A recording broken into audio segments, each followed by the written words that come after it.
Chocolate ही क्यों है?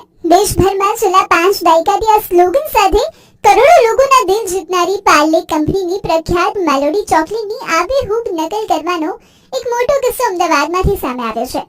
અમદાવાદની એક સ્થાનિક કંપનીએ મેલોડી જેવી જ દેખાતી માય ડેડી નામની ડુપ્લિકેટ ચોકલેટ બજારમાં મૂકી દીધી હતી. જોકે ટ્રેડમાર્કના ભંગ બદલ પાર્લે કંપનીએ દિલ્હીની પટિયાલા હાઉસ કોર્ટે અમદાવાદના આ પ્રોડક્શન પર સંપૂર્ણ પ્રતિબંધ લગાવી દીધો છે.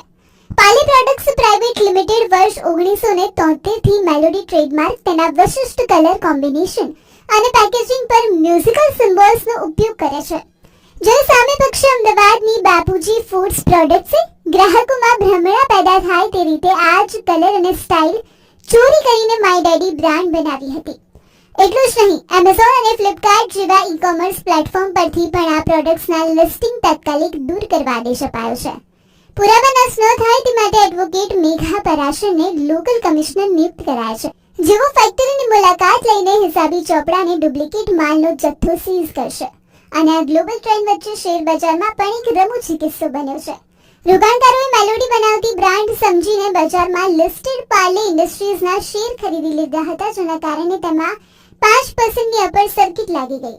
જ્યારે વાસ્તવિકતા એ છે કે અસલી પાર્લે પ્રોડક્ટ્સ શેર બજારમાં લિસ્ટેડ છે જ નહીં. કોર્ટે હાલ તો અમદાવાદની કંપનીને સમન્સ પાઠવીને 30 દિવસમાં લેખિત જવાબ રજૂ કરવા માટે આદેશ કર્યો છે.